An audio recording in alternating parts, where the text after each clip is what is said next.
Federal Drive is presented by GEHA, Government Employees Health Association, proudly providing health and dental benefits to federal employees and their families. Visit GEHA.com. The Social Security Trust Fund is now projected to reach its tipping point in 2033.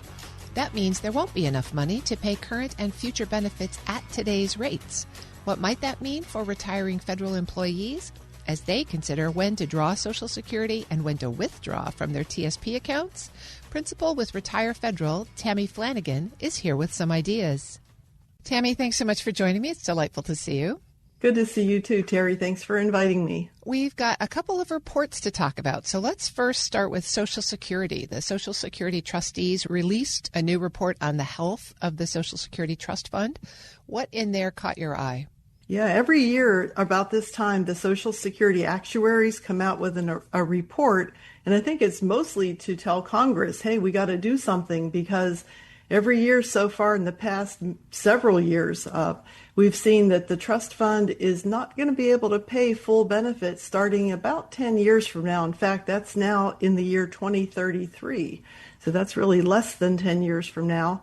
And if nothing happens to change Social Security benefits, they'll only be able to pay about 77% of the benefits payable, even to current retirees.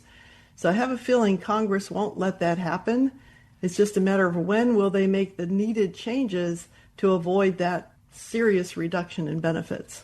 We've talked about this before, but what are some of the policy changes that Congress could make that would sustain the trust fund? Well, almost any of the changes that they'll make will probably make some people unhappy. So I think that's why they've been pushing this can down the road a little bit further, because I think it's either a matter of raising tax revenues or reducing benefits. I think in the area of reducing benefits, Social Security has always been a system that's been kind of tilted towards the lower wage earner.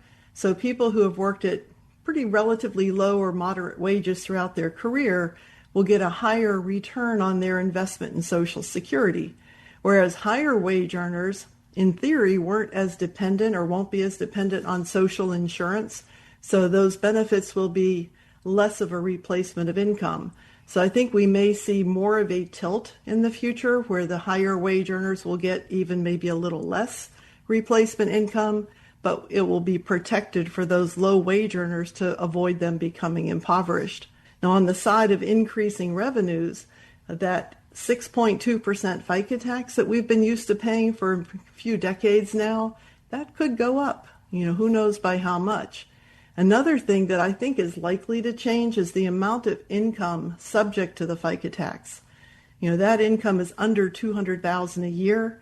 I would think they'll either lift the cap entirely or raise it to a much higher limit. So those things are yet to be seen. Congress has a lot of options to make changes. I've seen a laundry list of roughly about 100 different things, little things here and there that can be tweaked. So it'll be real interesting to see how those changes play out. We'll make no hard decision before it's time, though. That's right. Speaking of hard decisions, though, faced with this kind of news, for people who are thinking about when to draw Social Security, might they have the reaction, well, I'm going to draw as soon as I can and get it while I can while there's still money in the bank?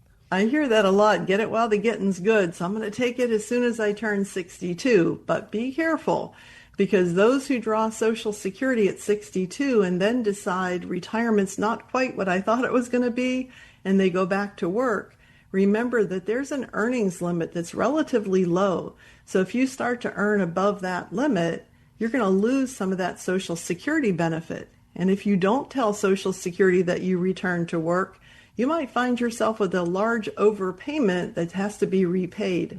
So that earnings limit doesn't go away until you reach your full retirement age, which is 67 if you were born in 1960 or later, and a little bit under 67 if you're older like I am. So for me, I think it's 66 and 8 months. But you've got to be careful about those earned wages if you are drawing Social Security before that age. That's an important caution. I'm speaking with Tammy Flanagan. She's a principal with Retire Federal. All right, Tammy, let's switch to the second report that you brought to our attention, which is a recent update from the TSP, their Office of Participant Experience. That's right.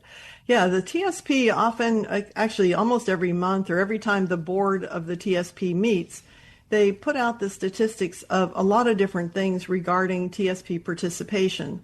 And the one I was looking at in particular, because we have so many federal employees leaving government service, is what are people doing with the money in their thrift? What are the most popular withdrawal options? And the one thing that may or may not surprise most people is that the annuity option offered through the TSP through a contract with MetLife is not a real popular option, although it has gained a little bit in popularity. On an average year, less than 1,000 people or 1,000 participants take the annuity option from the TSP. In 2024, that number was just under 1,000 people. So that's really low when you compare that to how many people are taking monthly payments on an ongoing basis, which averages around almost 3 million participants. So they're really treating it, why is that? Really treating it more as income replacement than as opposed to that once a year kind of annuity payment. Well, the annuity payment is actually monthly. Okay. But I think the problem with the annuity payment is once you turn that money in your TSP over to MetLife, they keep it. And they're only going to give it back to you once a month. So you can't make changes to that. You can't take out a lump sum. So I think a lot of people don't like that restrictive nature of the annuity option. Well, we've been talking a lot in the last several weeks to folks about making changes in their TSP balance as they get older and as they're thinking about income replacement, balancing between equity and bonds and the lifetime funds. So this would align with that kind of behavior. Right, because as long as you leave your money in the TSP, or at least some of it there, you can still make those transfers between the different core funds, the GFC S&I fund, or move money in or out of the life cycle fund. So I think we like that flexibility and that control of the money that we've been saving throughout our career. So Tammy, as you're looking at this report that's documenting saver behavior in the TSP, what might you expect to happen if some of the provisions in the reconciliation bill go through, especially the ones that affect retirement contributions? Right. Yeah. So if and when those take effect, where it's going to require new hires to make a really difficult decision between becoming an at-will employee under the Schedule F, as it's sometimes known, or I think they call it policy career in the bill, that's either pay the lower rates of contributing to the retirement plan or not become an at-will employee and pay much higher rates into FERS, into the Federal Employees Retirement System.